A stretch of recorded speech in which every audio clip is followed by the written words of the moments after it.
بسم الله الرحمن الرحيم. اهلا وسهلا بيكم حلقة جديدة رياكت مع هشام. النهاردة عندنا شوية اخبار وعندنا موضوعات للمناقشة. هنتكلم النقط الاول اللي انا هتكلم فيها، هتكلم بنبذة مختصرة بس فقط على ذهاب نصف النهائي دوري ابطال اوروبا بين ريال مدريد والسيتي، وهتكلم على فوز الزمالك على بروكسي، برضو مش هقف كتير. هنتكلم على فوز بيراميدز على الاسماعيلي، برضو مش هنقف كتير. اللي هنقف عندها كتير نقطة وهنقعد نتكلم فيها شوية علشان هنقعد نربط حاجات ببعض، هي غرامة اتشمبونج اللي طلعت النهاردة. اول حاجة، ما تنساش تدعمني بلايك وتقول لي كومنت، وبعد اذنك بعد اذنك لو مش مشترك في القناة اشترك فيها. ان شاء الله القناة لسه في بدايتها طبعا، وان شاء الله هنطور فيها بمساعدتكم طبعا. هنبتدي باول حاجة ان شاء الله، ريال مدريد والسيتي. لسه من دقايق الماتش الذهاب خلصان، كان في مدريد، خلص 1-1. الامور اتأجلت كده حسمها ان شاء الله لمباراة العودة اللي هتتلعب على ارض السيتي ان شاء الله. انا شايف ان السيتي فريق قوي جدا جدا جدا جدا، وبيصطدم طبعا بريال مدريد. ريال مدريد طبعا الخبرة ما فيش كلام. ريال مدريد طبعا صعب التكهن، وانا كمان مش هقول امنياتي ايه لسببين. السبب الاول ان انا شايف ان السيتي بيلعب كرة جميلة جدا جدا جدا ويستحق يوصل للنهائي. وريال مدريد الصراحة في حاجة كده من جوايا كده بحبها ليه، اللي يعني ما حدش يتريق يا جماعة، انا شايفه هو والاهلي وجهان لعملة واحدة. فانا مش هقدر اتوقع نتيجة العودة، ولا اقدر اقول انا بتمنى مين. لو ده فاز هبقى مبسوط، ولو ده فاز هبقى مبسوط. فاعذروني مش هقول توقع، بس هتبقى مواجهة جامدة جدا جدا في قبل نهائي دوري ابطال اوروبا، والمؤهلة طبعا دوري ابطال اوروبا المؤهلة لمقعد في كاس العالم للاندية اللي هتتلعب في السعودية ان شاء الله اول السنة الجاية.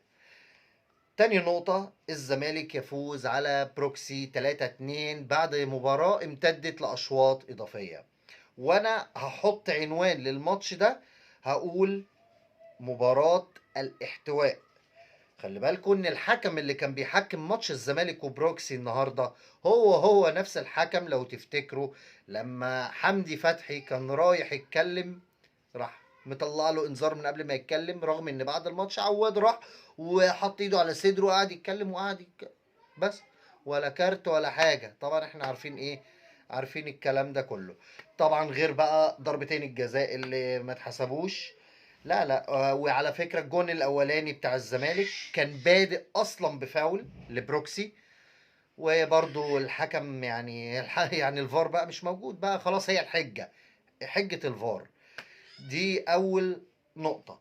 تاني نقطة، هنتكلم على فوز بيراميدز على الإسماعيلي 3-1، وبكده بيراميدز بيحط رجل، يعني بيقرب شوية من المركز التاني. هو كده كده يعني لو كسب الماتش التاني المؤجل ليه هيبقى الأول خلاص.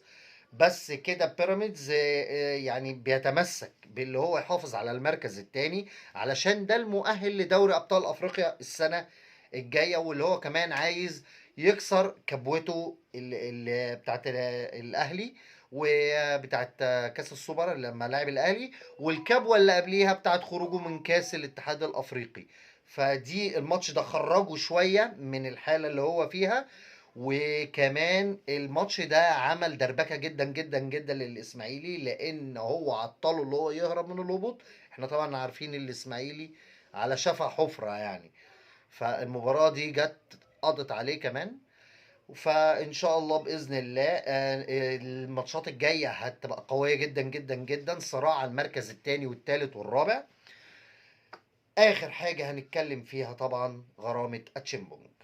غرامه اتشيمبونج، المحامي بتاعه طلع النهارده قال ان اتحكم لاتشيمبونج 270 الف يورو لازم يدفعوا، ده المبلغ بفوائده من ساعة اقرار العقوبة حتى الان. وقال ان الزمالك لو ما دفعش هيتحرم من 3 فترات قيد. بس الراجل قال حاجة، قال ان اصلا العقوبة دي كانت طلعت من شهر مارس اللي فات، شهر مارس اللي فات، والزمالك قدم استئناف عليها فتوقفت العقوبة، اتوقفت. سامعين انا بقول ايه؟ اتوقفت تنفيذها لحين اما يشوفوا الزمالك الاستئناف اللي هو بعته على العقوبة هتخلص امتى. المحامي بتاعه قال ممكن تاخد لها سنة كمان. المهم ان انا عايز اخد من الموضوع ده كله، لان كده كده موضوع ان الزمالك ما بيدفعش فلوس لحد، الكلام ده طبعا ايه، قديم يعني، شغل قديم احنا حافظينه يعني. ملفات الزمالك في الاتحاد الدولي قد كده. انا مش بتكلم على النقطة دي خالص، انا بتكلم على كلمة اتوقفت. زي موضوع كهرباء، يعني محدش من الزمالك ولا من قناة الزمالك يطلع يتكلم ويقول كهرباء وقدم ازاي الاستئناف يوقف، ازاي لما مش عارف طلع بيان وقال كذا وبعت للاتحاد الدولي راح ما اجل كل حاجة. اهو، هي سبحان الله. دي بالنسبة لاستئناف الزمالك واللي المحامي قاله. لجنة المسابقات بقى، تعالوا تعالوا، لجنة المسابقات هي فين العقوبات اللي اتعملت على الزمالك عشان ينسحب من السوبر او اعتذر من السوبر؟ مفيش، صح؟ مفيش حاجة طلعت، ولا انا اللي بيتهيالي ولا انا اللي نايم؟ مفيش حاجة طلعت لحد دلوقتي. شوف الزمالك قدم الاعتذار من امتى، والسوبر اتلعب يوم الجمعة اللي فات، احنا النهاردة التلات، ومفيش حاجه طلعت من لجنه المسابقات. اتحاد الكوره قال لك انا ماليش دعوه. لجنه المسابقات، مفيش لجنه مسابقات لحد دلوقتي، مفيش عقوبات. هم خايفين يطلعوا يقولوا هي انسحاب ولا اعتذار. نيجي بقى للنقطه دي بتاعت انسحاب ولا اعتذار. اتحاد الكوره المبجل لما بعت الجواب للزمالك وقال له قدامك 60 دقيقه ترد علينا، او برواية تانية لحد الساعة 3 العصر ترد علينا، ذكر في الجواب هنعتبر الزمالك لو ما ردش منسحب. الزمالك عمل ايه؟ الزمالك رد. طب ما انت كده هتقول لي طب ما هو انت عايز ايه؟ هقول لك لا، الزمالك رد قال ايه. طبعا الناس كلها، انا مش عايز اقول كلام مكرر ومش عايز اقول كلام اتهرس يعني الفترة اللي فاتت دي. الزمالك قال لاتحاد الكوره كلام ما ينفعش يتقال من نادي لاتحاد كوره. قعد يقول له انت بتحابي نادي على نادي، نادي على راسه ومش عارف 100 ريشه. الكلام ما ينفعش يتكتب في جواب، جواب رسمي.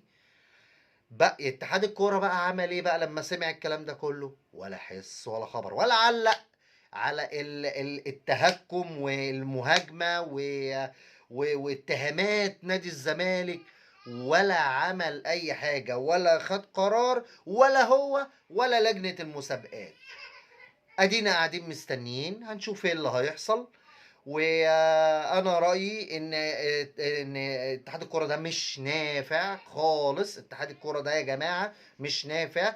طول ما في ايد مرتعشه كده احنا مش هنتقدم خطوه لقدام ابدا. ولا تسالني بقى على منتخب ولا كوره ولا رعايه ولا دوري مستوى اعلى، انسى.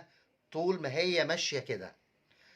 وفي نهاية حلقتنا أتمنى تكون الحلقة عجبتكم. وما تنساش والنبي والنبي والنبي ما تنساش لو في أي تعليق على أي حاجة حضرتك ممكن تكتب لي في كومنت، وادعمني بالاشتراك في القناة لو كلامي عجب حضرتك. وأنا اتشرفت جدا بيكم، والسلام عليكم ورحمة الله وبركاته.